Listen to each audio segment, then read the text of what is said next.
Well, morning guys. Right, I'm off now to fix a car transporter, and then once I've fixed that, I'm shooting off over to the Renault that I took the cylinder head off on the compressor yesterday, and I shall take the new compressor over with me, get the old one off, new one on, and give it a road test, and I'll do a video of how it goes. Right, that's me on scene with this Renault unit. I recovered it in back to its base earlier on today, so I'm going to get the cab up there now and get a look at the compressor. Okay guys, that's the cab tilted. Remember, when you tilt the cab, you always put it right over the top, right over, so it can't come down and squash you. If you can't put it over the top, put a brace in here, put a tube or a scaffy bar or a piece of wood, something to brace that cab. Never go under an unsupported cab. Most important.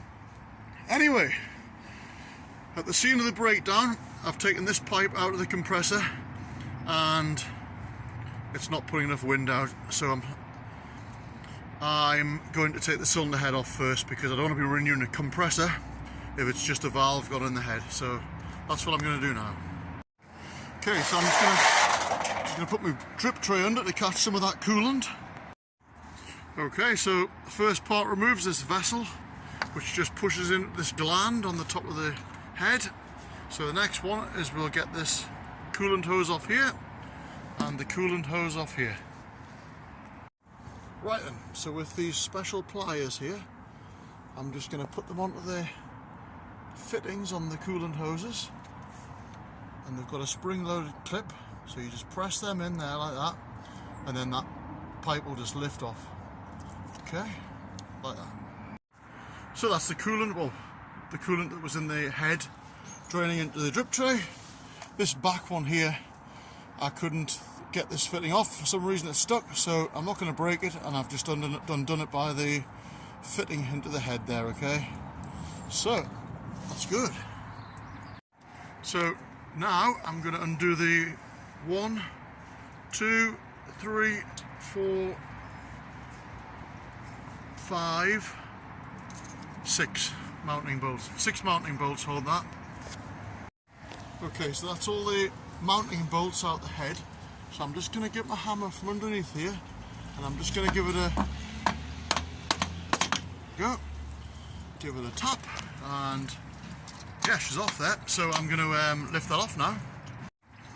Okay, so that's the head off, and to be honest, I was expecting to see one of these valves broken or snapped, but they're not.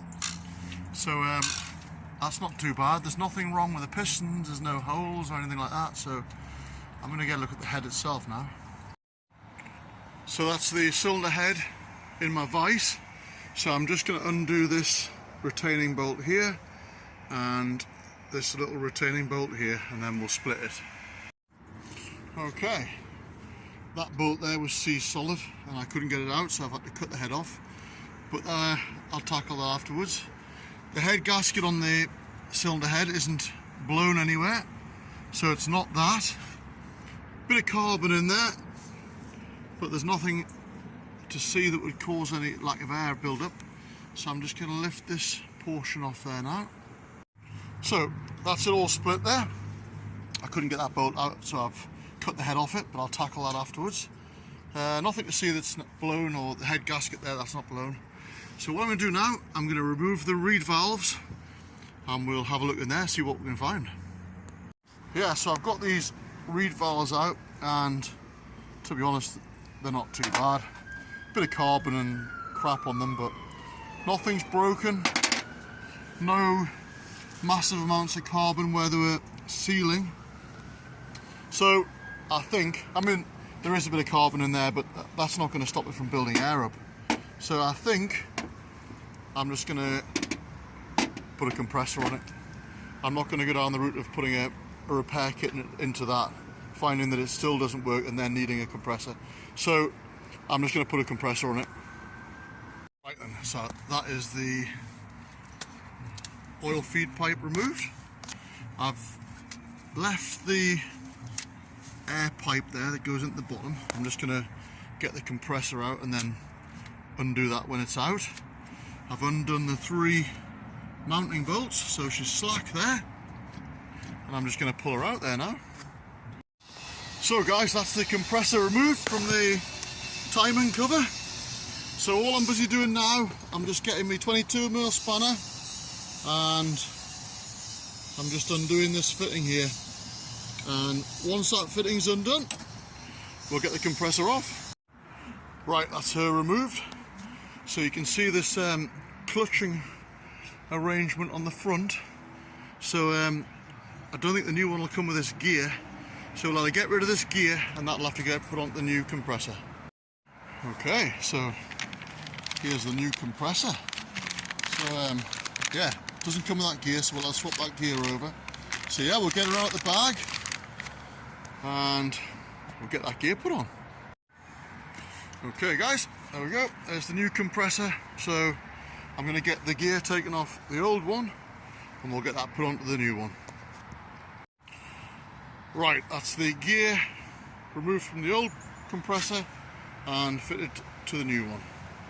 So I've cleaned the mating face up where this O-ring in here sits, so you've got to make sure that O-ring is fitted correctly, and then we'll fit the new compressor.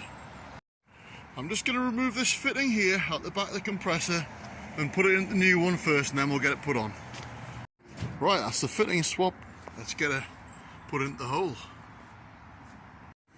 So I've got the compressor sitting in position there, but before I do drop it right in, I'm just going to put this fitting back in with this pipe, and then we'll drop it back in. Okay, so that's the compressor all bolted up there. That's the 3 mounting bolts all tight. I've got the oil feed pipe on there, the bottom pipe back on, so all I need to do now is cable tie that one back up, and then I can put all the pipe work back on the head. Right then, that's the outlet fitting in, all of the top coolant fittings in. If you look inside there, the new compressor comes with a new rubber in there, so you don't need to swap that over from the old one. Right then guys, that's her all buttoned up, all fitted, so all I've got to do now is put this piece of trim back on. Okay, so hey, we're flying now. There's the trim put back on, compressor all buttoned up. All I've got to do now is put the half shaft back in. So this job now, I'm just going to put this half shaft back in, put some sealant on it here, and we'll get that back in, and then we'll check the oil and put some coolant back in. So that's the half shaft back in there now, so we'll get the antifreeze topped up now. So that's the coolant all topped up on the mark now, so that's one more job done, so we'll fire her up now. Right then, just going to start it up there now. So I'm just going to let that start up and let that build the air up. Okay, so that's the air all built up, and this is what it wouldn't do before. Handbrake not applied. Handbrake not... Beautiful! Right then guys, that's her all road tested, all done. Perfect, so the oils are topped up, water's topped up, so she's good to go back on the road. Right then guys, that's the compressor done on the Renault T range, so I hope that helps anyone that's wanting to do one. So as always, thanks for watching, don't forget to like and subscribe, and I'll see you again with another Ken's Jobs.